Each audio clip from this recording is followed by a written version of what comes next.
Don't forget to subscribe Rizvi Bhai Online for Islamic information.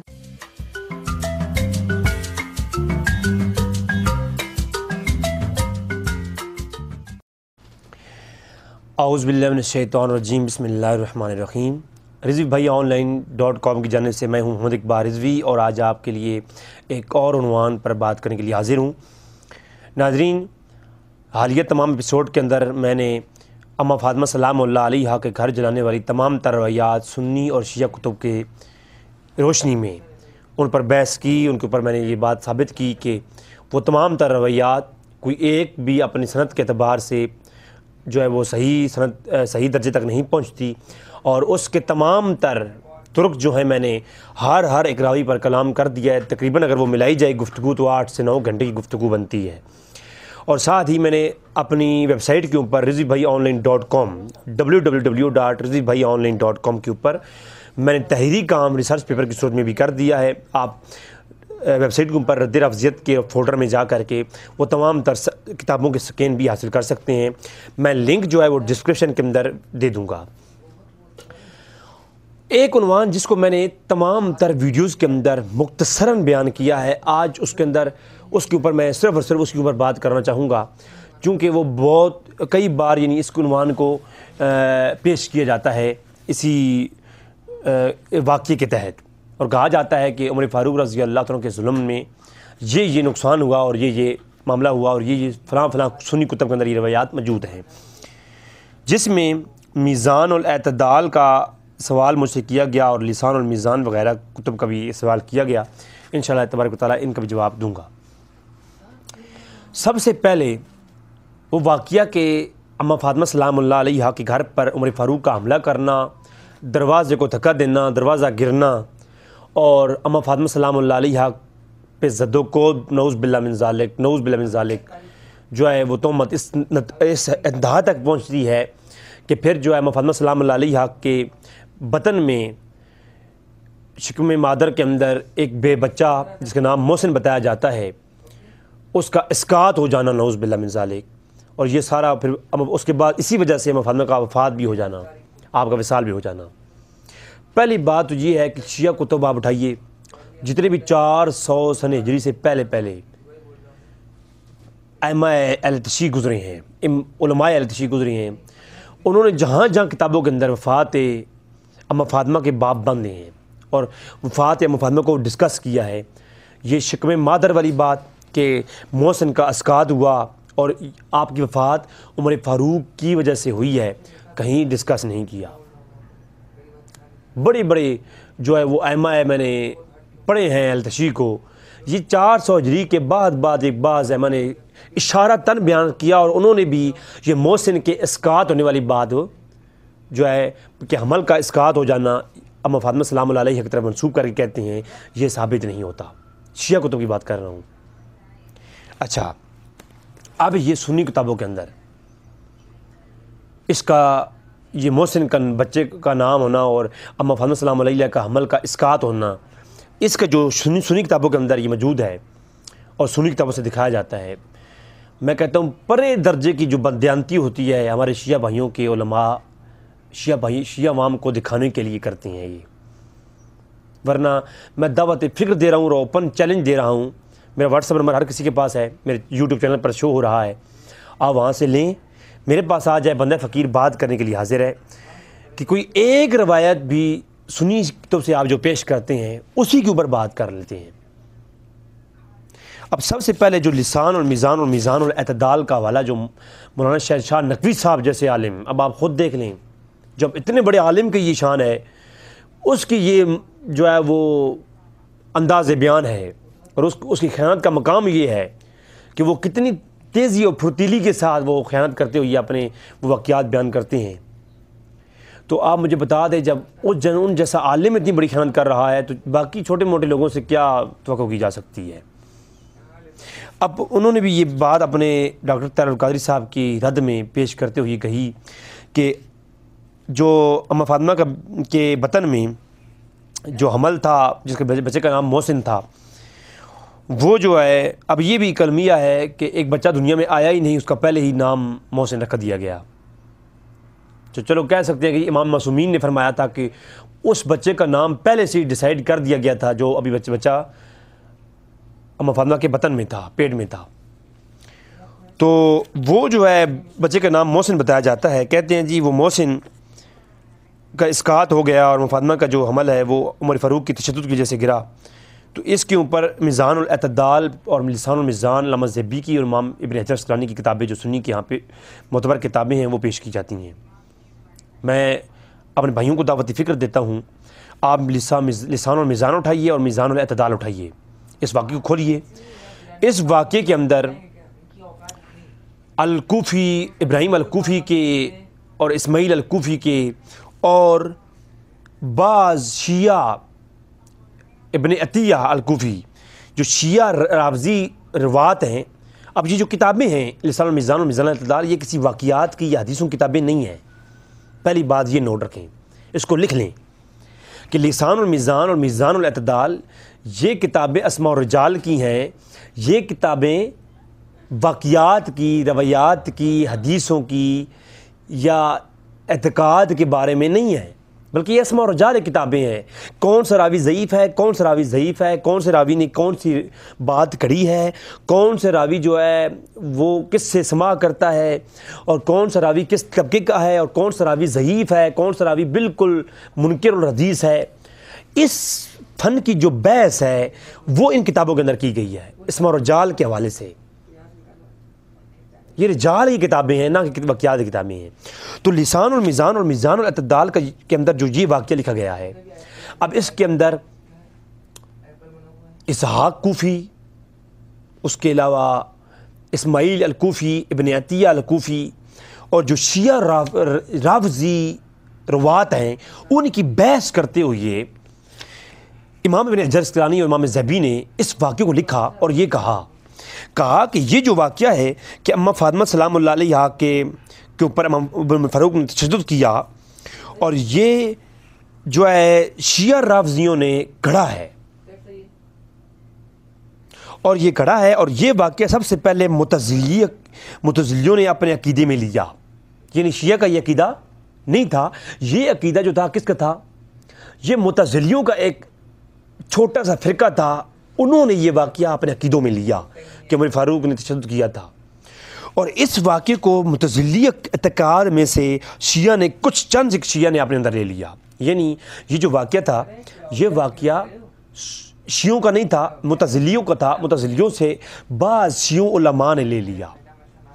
پھر ان میں سے جو روایت کرنے والے جتنے بھی عالم تھے، راوی تھے، وہ سارے کے سارے شیعہ تھے، کوفی تھے، اور منکر الحدیث اور ضعیف ترین راوی تھے. پھر ان راویوں کے نام گنواتے گئے، ابن حمید کا نام لیا اور دیگر جتنے بھی راوی اس روایت کو بیان کرتے ہیں ان کا نام لیا. تو یعنی کہنے کا مطلب یہ ہے کہ یہ جو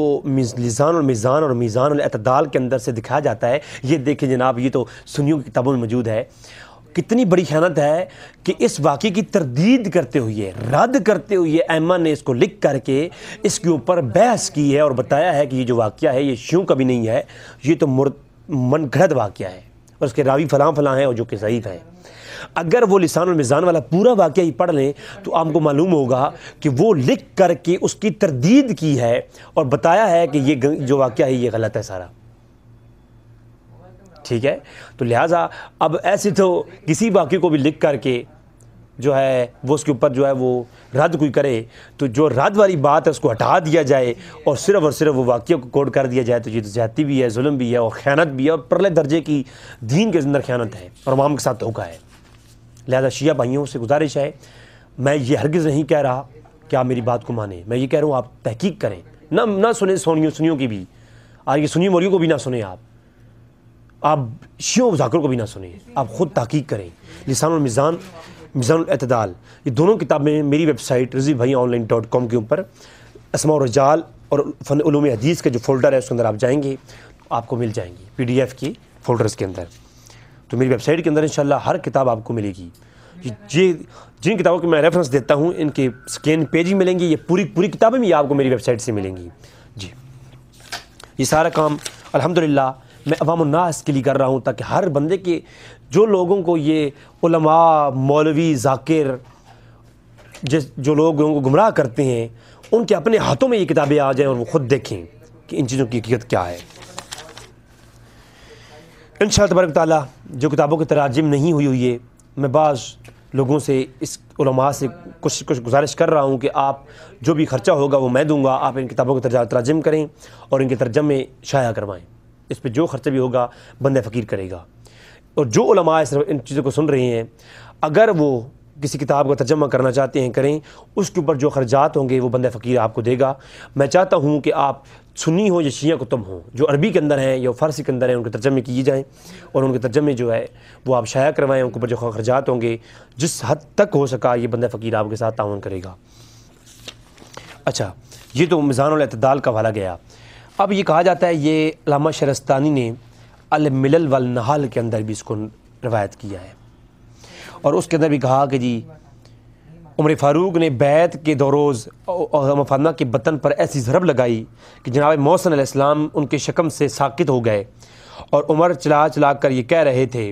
کہ ان کے گھر کو اور گھر والوں کو سمیت کو جلا دوں گا، حالانکہ اس وقت گھر میں حضرت علی، امام فاطمہ، حسن و حسین کے سوا اور کوئی نہ تھا۔ حالانکہ یہ بات بھی غلط ہے، اس روایت کے اوپر کئی باتیں کی جا سکتی ہیں۔ شیعہ علماء اس روایت کو اگر اسی طریقے سے بیان کریں تو ان کی روایت میں بھی اضطراب ہے، اور روایت مضطرب جو ہوتی ہے وہ قابل حجت نہیں ہوتی۔ اگر اس روایت کو صحیح مان لیا جائے تو ہر جگہ جگہ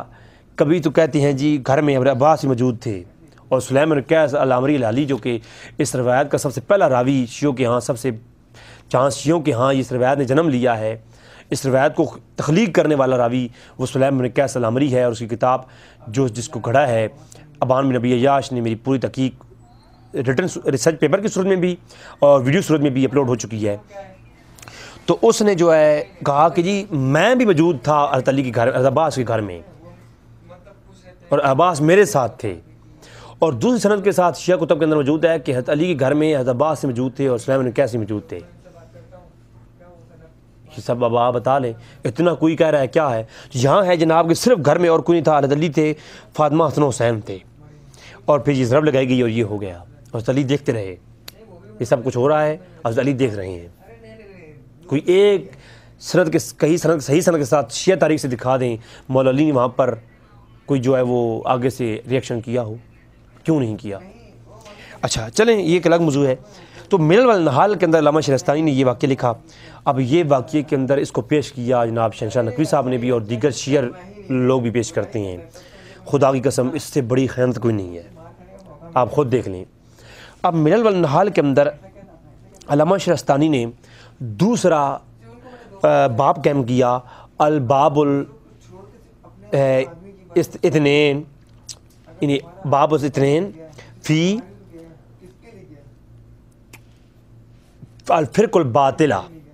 کہ باطل فرقوں کے بیان میں یہ باب دوسرا باب ہے۔ تو فرقہ باطلہ ایک طویل فہرست پیش کیا ہے شیعہ کے، سنیوں کے، یعنی جو جتنے بھی سنیوں کے اندر جو گمراہ فرقے ہیں، معتزلی ہو گیا، نظامیہ ہو گیا، حنفیہ ہو گیا، یہ حنفیہ بھی ایک فرقہ تھا اس وقت، نظامیہ کی ایک شاخ تھی، جہمیہ ہو گیا، قدریہ ہو گیا، شیعہ ہو گیا، رافضیہ ہو گیا، خارجی ہو گیا، تمام فرقوں کے، باطل فرقوں کے اعتقاد کو جمع کیا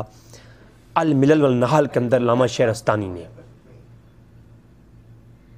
اور علامہ شہرستانی کی یہ جو بات ہے، اس کو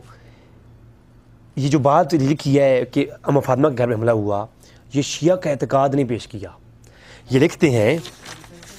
کہتے ہیں فرقہ الباطلہ کے اندر فرقہ نمبر 6 کہتے ہیں النظامیہ، نظام الدین نام کا ایک شخص، گمراہ شخص تھا، اس کے ماننے والوں کو نظامیہ کہا جایا کرتا تھا۔ تو وہ نظامیہ جو فرقہ ہے، ان کا ایک گمراہ عقیدہ یہ بھی ہے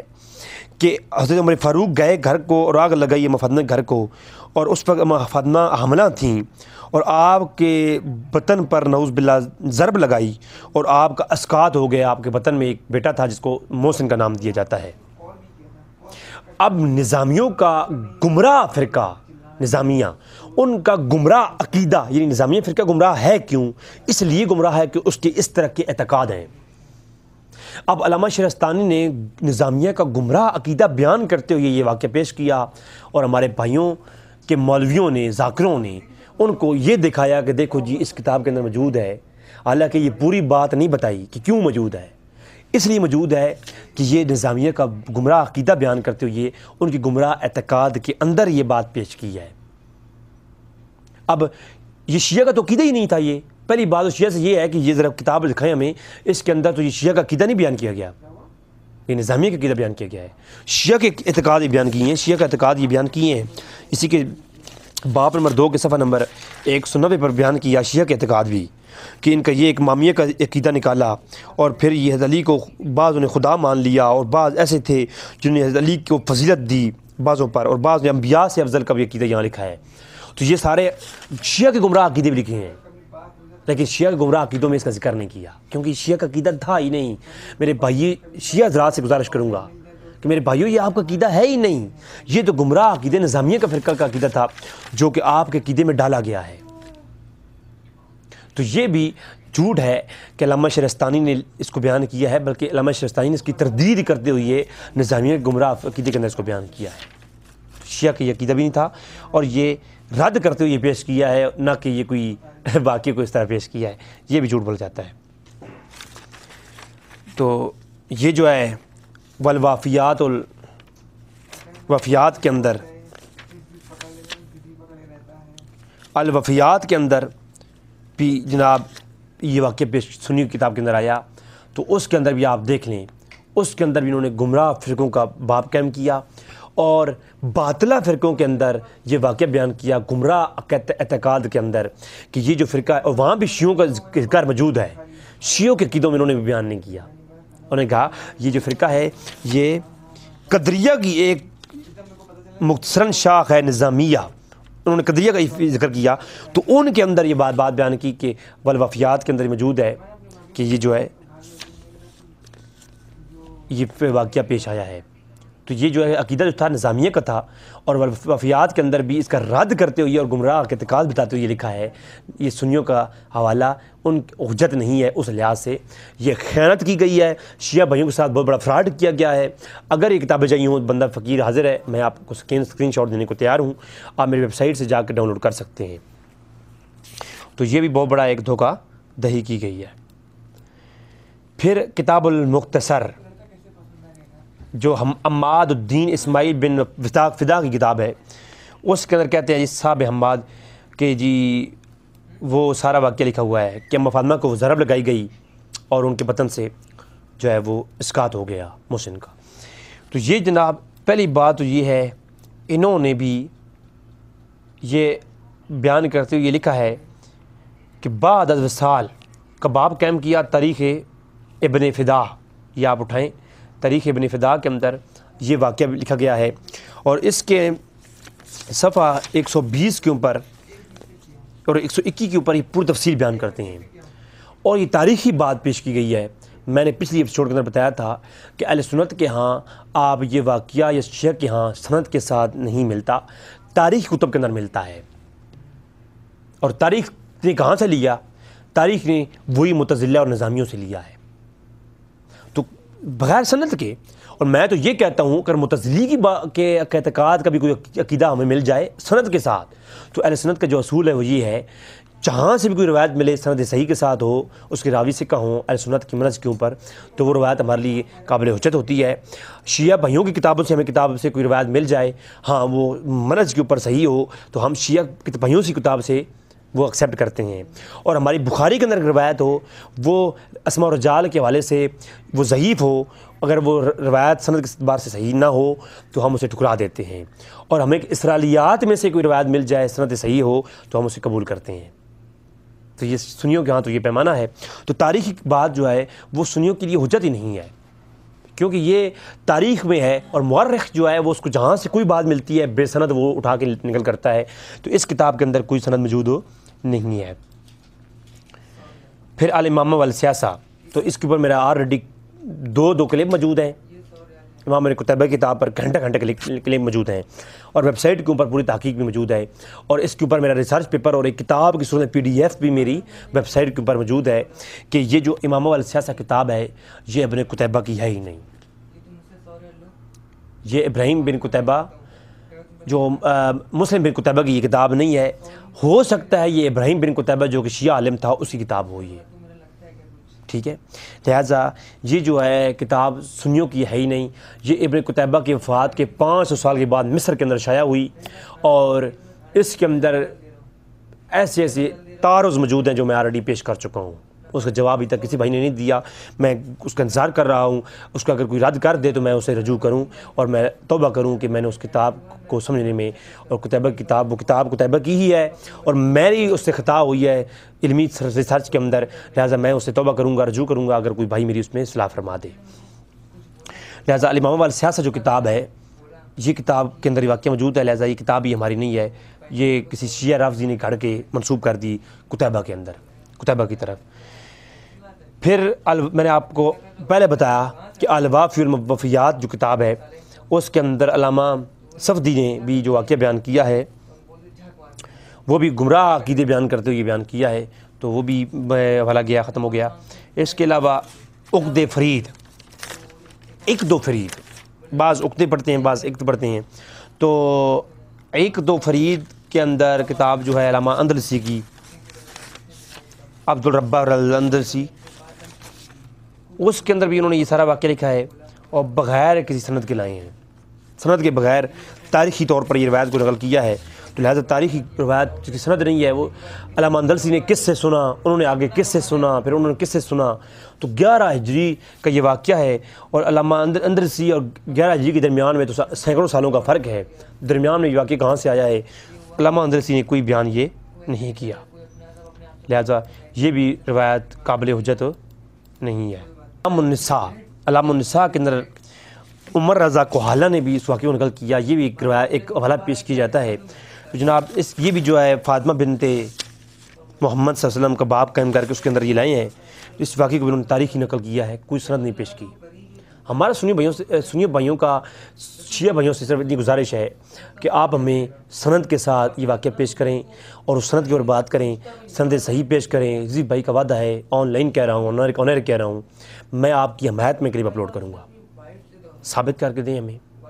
ٹھیک ہے۔ اور اس کے اوپر تحقیقی گفتگو میری ویب سائٹ www.ruzvibhaiionline.com پہ آ چکی ہے، آپ وہ پڑھ سکتے ہیں، 4 قسطیں آ چکی ہیں، 12 قسطیں آنی ہیں، جو باقی ہیں وہ بھی انشاءاللہ قریب اپلوڈ ہو جائیں گی۔ آپ کی دعاؤں کو Don't forget to subscribe Rizvi Bhai Online for Islamic information.